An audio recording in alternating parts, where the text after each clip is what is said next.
So today I'm going to discuss creatinine levels as well as protein loss. These are two things that my girls we're always monitoring just to make sure that obviously we catch any issues early to prevent any future damage. And it's really important, especially for anyone that is obviously already had kidney disease or has kidney disease and just recently had a transplant, or anyone that's losing protein in the urine due to a disease like FSGS, in order to avoid any further descent into the hard world of dialysis or having to get a kidney transplant. So if you're new to my channel, welcome. If you are a seasoned subscriber, welcome back. On Mondays I do videos all about fashion, fun, accessories, all the good stuff, just to keep my mind off of the second half of my videos that I do on Fridays, which is all about FSGS and TSC, unfortunately two diseases that each of my daughters have. I discuss just things that we overcome, challenges that we faced, and things that we're still facing today. Also, a lot of diseases or other stuff that we have to face that are associated to the TSC diagnosis for both of my girls. So if you're interested in either or, please hit the subscribe button and hit the little bell so you can be notified on all of my latest videos.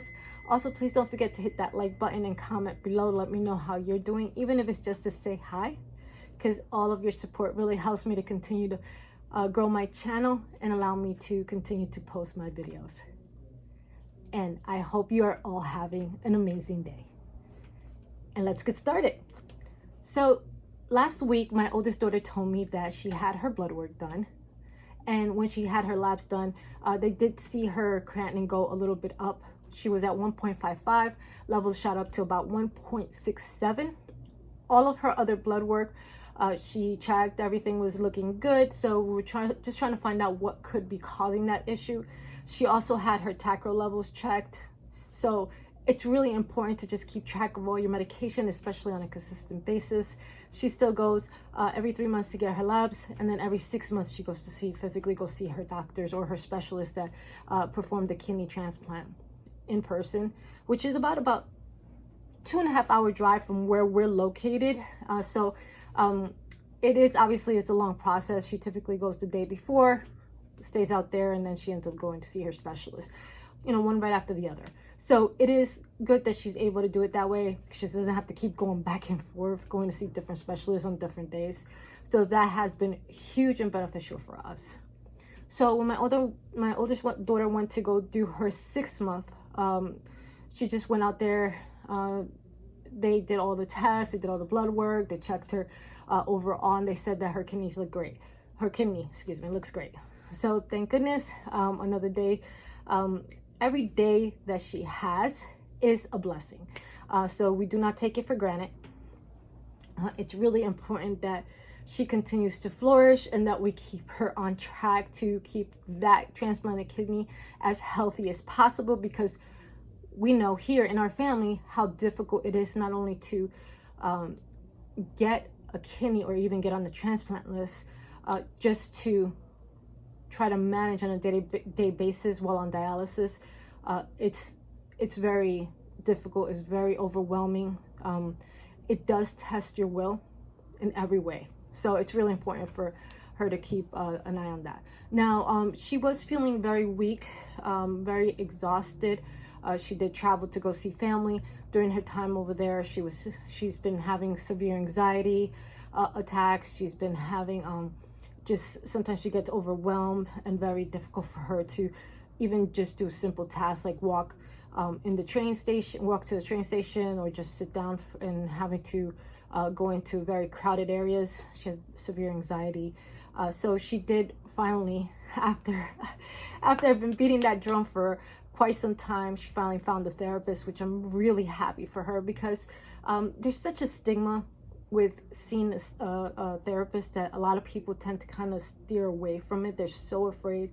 But even if you are doing well and you don't feel like you have to have anything to deal with, or you don't really want to talk to a stranger, I always recommend to just consider it, because it's really important to kind of get your trying to find out deep inside what's causing these severe anxiety attacks, what's causing her to get really flustered or overwhelmed, panic attacks. So I told her just go see a therapist, especially in her condition, having all that stuff that she's been through and she's not able to tell, you know, certain people.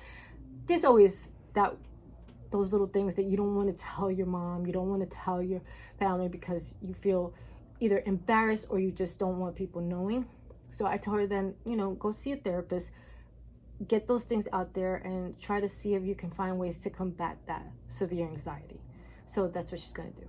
She's also going to get her PTH levels checked because as I've mentioned in prior videos, she has had her parathyroid, 90% of her parathyroid removed. She also had to have a hysterectomy. So all these things could be a huge factor with her overexhaustion, getting overheated. Like she gets extremely hot, like even in the coldest weathers, like she has to wear shorts and a t-shirt. So it's really important for her to at least explore that option and find out if something's off or those levels are off, so that she can address any concerns that she might have, and the doctor might be able to help her out in that aspect. Okay, so now for my youngest daughter, her not really creatinine. Her creatinine's been good. She is losing protein in her urine, and obviously we've been monitoring it. It's not consistent where she'll be good a couple of weeks and then another week she'll be losing protein. So it is a kind of a cat chasing a mouse, right? Or a dog chasing its tail. We got to keep at it just to make sure that, you know, we get to a point where she's no longer losing that protein. Things that we've done recently, changed her diet. There's one of my videos that I'll actually share the link on here below so that you can see the 2 cookbooks that I use. It has helped a little, but we have to get back on track on a consistent basis. So I'll cook like a couple of meals per week. Then I get extremely busy at work. When I'm done, 7 o'clock, exhausted. So I end up doing a quick meal and I have to combat myself too from doing that. So I have to get better at that because obviously, you know, following a strict regimen of a diet, it takes a lot of effort. So I have to also get focused and get back on track with that. So that's one thing that I've been steering back towards. Number 2, keeping track on it with the urinalysis dipsticks. I do it once a week. I was doing it once a month because it was doing good. We weren't seeing any protein, but she just recently increased her dosage when it comes to Everlimus. Everlimus is a cancer therapy, so it's really important that I keep track of her kidney function because obviously it can cause kidney issues. So unfortunately, the medication that is helping her shrink her brain tumor is also causing her kidneys to have is also causing protein loss in the urine. So unfortunately it's how do you call this, like,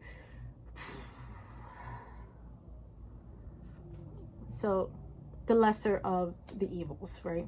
The lesser of the 2 evils. If we don't treat her brain tumor, obviously she can have severe seizures, even cause a catastrophic brain injury. So, but the medication that's helping her is also hurting her. So we have to keep an eye on it. Like her 7.5 milligrams, it was at the beginning, it was causing protein loss as well. It eventually it leveled out. So it was actually okay. Like she would have a little bit of protein loss, but then she'd go back to normal and wouldn't have a little bit, and then she'd go back to normal. Right now I am seeing protein in her urine, so I got to keep an eye on that to make sure that it levels out. So we'll keep her on it for a couple of weeks and then find out whether or not this is something that's severely impacting her. And then we'd have to obviously probably go down a little bit or go back to where she was. Now the levels before, they were working obviously, but it's no longer shrinking the tumor. The last 2 sessions that we went to go see in the MRI, have been the same size. So 1.65 the last 2 MRIs, which is every 6 months. So they want to see more progression, right? Obviously we want to get that tumor as small as possible, even gone if possible, and that's something that is possible. So that's definitely our end goal here. And the importance of that obviously is because I want to see if that helps her more with her learning disability. she's been doing a lot better. Like her writing has gotten better since her tubor continues to shrink. She's doing a lot better, because the biggest factor when it comes to her learning disability is doing her homework and writing, like just understanding concepts, which she has processing delays. So that's really the focus right now. She has a number of teachers. I do send her to a private school, so she has specialists in there that are actually helping her full force. I do believe that the public school system has a lot more when it comes to offer in these types of situations, but the school that she goes to is a specialized school specific for her needs. So we get a lot more assistance than we would in a public school system. And again, because she gets a lot more attention and a lot of more, support when it comes to the right areas of support that she needs. So I'm glad that it's helping her out. She's gotten a lot better. I'm glad that my oldest daughter, I'm really, really glad that my oldest daughter's kidney is looking good. Today, she did have some stomach pains. She reached out to me to ask me a couple questions earlier. She treats me like her nurse. So she'll ask me questions like, Mom, is it okay for me to take this medication over the counter? And we both work together hand in hand, because I've taught her that if you are running in certain scenarios, make sure that you look up that specific prescription, check the history, check to see if it corresponds well with any other medication that you are on, and make sure that you're not taking anything that can cause damage to your health, to your kidneys, to your overall system. So it does work. We work pretty much hand in hand. So she'll text me, hey, what do you think about this? Can I take this? I'll do a quick research, make sure that she's not having any issues, make sure that there's something on the list that she can take, and then I'll let her know whether or not she's good to go. So we work hand in hand like that. It works. I mean, we've done it for a while. So just so I guess just to go back a little bit, we are scheduled to get a blood work for my youngest daughter. It was gonna be in October, but since I'm seeing some protein loss, using the at-home test strips that I actually that I've actually done some videos on before, they have helped me at least to kind of see the indications of what's going on before to schedule her appointment with her kidney doctor, or depending on whether or not I have to see Dr. Larkin, which is part of the hematology department in St. Joseph's Hospital, which I am a true TSC advocate for, which I'm very proud of. And by the way, I will be doing a little interview with her and one of her nurses. So I just need to build up my channel. So the more I build it up, the better, because we want to get our message out there.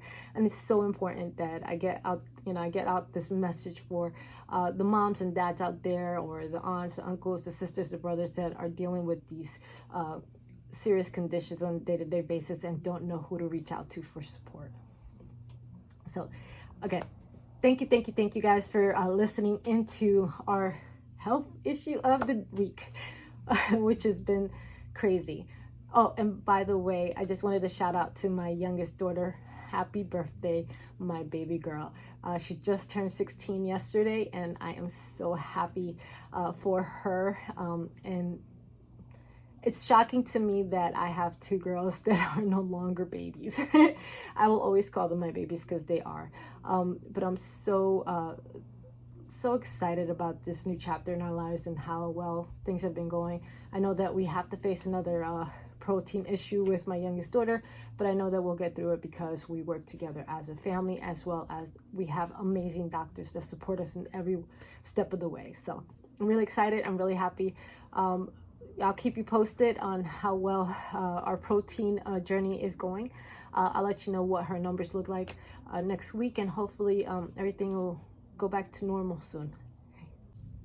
Also, I forgot to mention, sorry about that. I forgot to mention though too, because my daughter's levels have gone up, I do see, and you've probably seen this if you are on Everlimus or know anybody on Everlimus, she has been having some weakness in the body, not eating as much. So that's always a clear indicator for me that there's something going on with the kidney or the gut. So it's really important to keep an eye on that. And it's only been happening ever since she went up on her medication. So I got to keep an eye on that. That's really important.